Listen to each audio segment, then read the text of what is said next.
Modern science shows the power of plants, soil, and fungi to help bring our planet into balance. Instead of trying to control nature, it's time we remember our roots. We all come from nature. Nature is the mother of us all.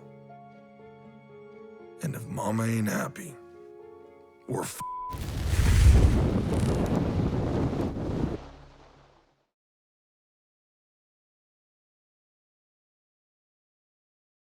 Hello, everyone. I am Brianna Brown-Keene with Earth Gratitude Project at earthgratitude.org. Today, we are excited to welcome the co-directors of the film Common Ground and one of its stars, Farmer Gabe Brown. Common Ground, like Kiss the Ground before it, is a film co-directed by Josh and Rebecca Tickell. It is a documentary of hope about just how soil can save us. And the film showcases the science of regenerative agriculture and its ability to draw carbon out of the atmosphere and store it in the ground while creating healthier food. Common Ground is currently playing in selected theaters, so visit commongroundfilm.org to discover the nearest theater or to learn how you can demand a showing at your local theater. All right, I am going to start with Josh and Rebecca. In Common Ground, one of your celebrity narrators, Laura Dern, opens the film with a note of optimism about how organic, no-till farming practices can be the CO2 drawdown solution that can save humanity. Now, this is the second film on regenerative agriculture. What has changed since you released Kiss the Ground in 2020? And do you see signs of greater adoption of regenerative practices? Tell us, is it catching on? Well, it's definitely catching on, and it's great to have Gabe here on the podcast as well with us, because he's on the front lines of that and can speak to that very clearly. But just from our perspective as filmmakers, Kiss the Ground touched 1 billion people, and it was seen by everybody at the USDA, the United States Department of Agriculture. So it just, in terms of reach, it had dramatic reach, but in terms of actual adoption, we are seeing this set of practices, which collectively we're calling regenerative agriculture, adopted not just across the Midwest, where we associate that territory with farming, but also in places like California, where we live, in places like New York, which we associate with the city, but it's actually an agricultural state, and all the way down south into Mississippi and places like that. So the reach is broad and the adoption is also broad. And we're just 3 years in since Kiss the Ground has been released. And that's just in the US. Globally, it's exploding as well. And I think since Kiss the Ground came out, it's good news and bad news. The bad news is we're seeing a loss of biodiversity. We're seeing an increase of desertification on a global scale. And we're counting down the number of harvests that we have left if we continue to farm the way that we're currently farming. That's the bad news. Our window of time is closing to really make this transition that we need to make to practices like Gabe demonstrates in the film and has been doing for years. The good news is that people are starting to understand that there is hope, and that if we adopt Gabe's practices and we really do take on regenerative agriculture, and it's becoming mainstream and people are becoming aware, we can sequester carbon, we can reverse desertification, we can build healthy soil, there's a pathway forward. And that's what's so encouraging, is we're seeing more and more people wake up to this idea of regenerative agriculture and all of the benefits that it offers. Gabe, you have been a passionate advocate for regenerative agriculture, and you've been doing this since 1983, right? And that image of you with one foot on the farm, the other foot on the farm that lost so much of its topsoil, it's enough to convince any farmer of the benefits of regenerative agriculture. And when did you have your aha moment? What did it take for you to make the switch? Thank you. It's great to be with you today. I did start farming in 1983, but I farmed conventionally. I learned how to farm from my father-in-law, and he was a conventional farmer. It wasn't until 1994 that I purchased a no-till drill, went 100% no-till. But then my aha moment occurred in the 4-year period between 1995 through 1998. We lost 3 of those years, we lost crops to hailstorms, and 1 year to drought. So we lost 4 crops in a row. I was no longer able to borrow money to purchase the inputs that are needed in conventional agriculture. So I had to learn these regenerative practices. How can I get my farm to produce on its own without all these expensive inputs. That was my aha moment. So in Common Ground, you have a little sarcastic quib where you're saying people talk about carbon sequestration. They have all these schemes to sequester carbon, and I have a novel idea. Let's grow a plant.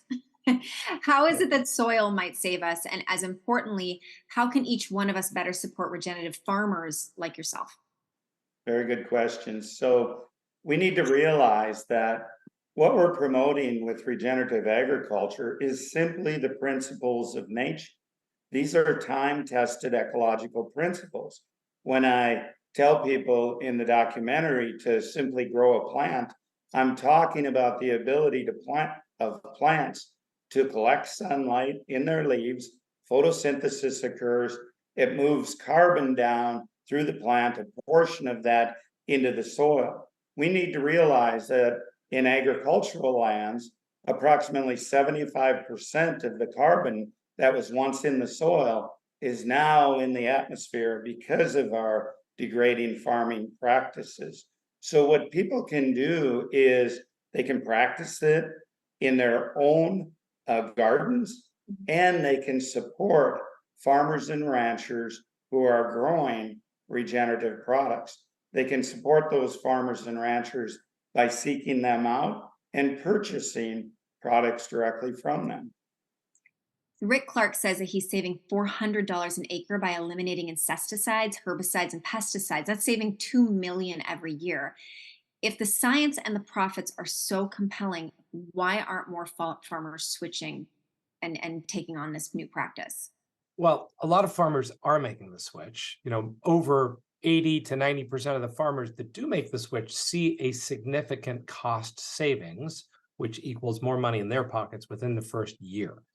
So I think once people engage and they begin to go down that path, they continue. It's as Gabe will attest, there's very little drop off for folks who really go down the regenerative path. The issue is taking the leap. We have a farm bill that codifies a farm subsidy program that really encourages farmers to continue to grow crops the way they're growing with industrial agriculture, with a tremendous quantity of inputs. We have a banking system that's built on that farm bill that then creates payments, crop subsidy payments that are essentially insurance payments, but they work in essence as a subsidy. And when you're getting paid to do the wrong thing, somebody comes along and they say, hey, look, you can make more money, or you can save a bit of money, or you can do both by doing the right thing. One is a secure check, you're getting every single year from the government. The other one is a risk, right? And we're talking about a group of people that have only kept their land, that have only kept farming through being risk averse, right? They're already taking a risk, they're farming.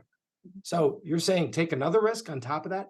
And that gap, the gap between starting and really seeing results, that's really the most tenuous and difficult thing for folks to make that leap. And that's, of course, that's an area where we need people, A, to be brave, people, B, to listen to the lessons of folks like Gabe, and then C, we need the financial institutions and the government institutions to step in and take care of that gap so that there's not that scary gap, so that they know that no matter what, they're going to have that runway. And up until recently, really regenerative agriculture, there wasn't a course you could take in a college about regenerative agriculture. People didn't know what regenerative agriculture was. Gabe Brown was really the first person to introduce that to people and into the mainstream, which is why, he's such a hero to us. But part of it is, we follow the money in Common Ground, and we show how the companies that are making the biggest profit by continuing to farm conventionally are also the ones that are funding the science that's telling farmers that it's okay and it's safe to continue to use these chemicals. And that's what's being taught in land-grant universities. That's what's being shown to the protection agencies and the regulatory agencies that are supposed to protect us. And so now is the time when people are overwhelmingly gathering the science and the data to show that regenerative agriculture is not only better for the farmer in terms of their pocketbook, but it's better for all of us in terms of health, the environment, and reversing desertification. So Josh and Rebecca, you have quite a lot of stars in the film. You have Woody Harrelson, Laura Dern, Rosario Dawson, Jason Momoa, Ian Somerhalder, Donald Glover. You also include local heroes who are transforming their neighborhoods. I loved learning about Soul Fire Farm and the Good Neighbor Farms as just two of the examples. So what role does the small farm and the urban garden play in the larger goal of healthy food and soil and carbon sequestration? Go ahead. Over 80% of our food is grown on small farms. And so I think when people actually get out there and they get their hands in the dirt and they take part in the process of growing food, we could talk about the science all day long, but there's something that is our natural intuition, our innate wisdom that comes from actually being out in the land. And when people are out there, they're growing their food and they're tasting the difference between that tomato that they grow versus one that they would get a conventional one in the store. They see the difference in color. Their body you can literally smell and taste the difference between these different types of food. And that's because of the nutrition that comes from regenerative agriculture, which is so much higher than that of something that's grown in dead dirt with all of these chemical inputs. So, small farmers are really where it's at. We do need to scale up the way that we farm on these big farms, but more and more people need to get involved in farming. And that's one of the goals of the film, is to create 1 million new farmers. And that's not people who have thousands of acres of land. That's people who live in cities. That's people who live in apartments, people who can grow something on their patio. We can all participate in growing food. And that's how this movement wins. If we, it's like the land back movement, or it's like the victory garden movement. We all can get our hands dirty, and the benefits of that are across the board. Right. So Farmer Gabe Brown, we all hear so much about the higher yields of conventional farming. How do you respond when a farmer is reticent to make the switch based on this rationale? I mean, what do you say to farmers who are still operating monoculture and conventional, who are just unclear or unsure of how to make a transition into a more sustainable farm practice? Is the transition difficult and costly? The simple answer to that is no, it is not difficult or costly if they're willing to open up their minds. Josh and Rebecca are exactly right. Farmers and ranchers cannot implement what they do not know. And it's not being taught, as Rebecca said. We need to first educate farmers and ranchers as to how soil functions, how ecosystems function. And I tell farmers and ranchers that I will take profit over yield any day. They may or may not have higher yields, but it's been proven that those using these regenerative practices have significantly higher profit margins. So you're going to make more money going down this path while you're producing food that is higher in nutrient density, while you're sequestering more carbon, while you're helping to heal our soils and heal our ecosystems. It truly is a win-win-win situation. And Farmer Gabe Brown, do you think the USDA needs to take a stronger role in educating our farmers on the benefits of regenerative agriculture? I believe that anytime we can have people, agencies helping to educate, that's a good thing. I really believe that regenerative agriculture is a means to bring society together where we can truly find common ground for common good. So yes, I believe they should play an important role in that. Right. So this question is for Josh and Rebecca. You mentioned that you'll be doing a special edit of Common Ground for kids and school. Thank you. As a mother, I'm very interested in how to discuss sustainability with my son, obviously on a level that he can understand without terrifying him. So you're parents too. Can you just tell us more about the kids' version of the film, what we as parents can do to make sure our kids are eating healthy food grown by regenerative practices, particularly when they go off to school and have lunches that the schools prepare? That's all you. As a mom, I share your sentiments. We recognize that our wealth as a nation starts with our kids and with our health. And so educating young people at an early age about participating in the food system, making healthy choices, tasting the difference between nutrient-dense food and food that's devoid of that nutrients. That's critical. All of the narrators in the film, including Laura Dern, Jason Momoa, Donald Glover, everyone is a parent. And we all share this really deep-rooted concern and now optimism for that there is a way that we can change this. And it starts with every time we eat. Every time, we vote with our fork, and we have to teach our kids how to vote with their fork. One of the ways that you can do that is to grow food. Another way that you can do that is by going to your farmer's market, meeting your farmers, talking to them about how they're growing their food, what their practices are, learning what the practices of regeneration are, so that you can actually have a conversation with farmers about, well, how do you fertilize the soil? Do you keep your land covered at all times? Do you have animals grazing? Is there biodiversity out in your fields? How are we really being stewards of the land? And by getting to know the people who are farming and by supporting those farmers who are doing those practices, it's a win-win-win for everybody. It's a win for the farmer because they're going to take home a larger paycheck. It's a win for the people who are eating the food because they're going to get local, nutrient-dense food that's better for their health. And then it's a win for the environment because everyone in that system is participating in creating soil that has an incredible capacity to store water. It has a high infiltration rate. It also is drawing down carbon, and then has a symbiosis with the soil and the plant where the plant can draw that nutrition up into the plant, and we all win. So I think by getting to know our farmers, go hug a farmer. If I was with Gabe right now, I would give him a giant hug because he has been such a mentor and teacher to us, and he's opened our eyes and he's given us so much hope. And that hope is contagious, and we just want to share it with the world, because once you start eating that nutritious food and supporting your local regenerative farmers, you just can't go back. Wonderful. All right. And then my last question is for Farmer Gabe Brown. Do you have any last words of wisdom for farmers or for all of us who are so reliant on food that farmers grow? What I would like to tell everyone is that this is truly going to take everyone. And if you're not willing to do it for yourself, do it for your children and your grandchildren. Do it for future generations down the road. We all need to come together to find that common ground for common good. Well, thank you so much, Josh, Rebecca, and Gabe, for joining me today. And thank you for making this very important and timely film. Again, we encourage everyone to visit commongroundfilm.org to discover the nearest theater or to learn how you can demand a showing at your local theater. And you can link to their social media there as well. And this interview will be available on youtube.com/@earthgratitude. And it's also up on our It's Up to Us podcast on Substack, Spotify, and Apple. So be sure to share this interview and the Common Ground film with your friends. Thank you so much.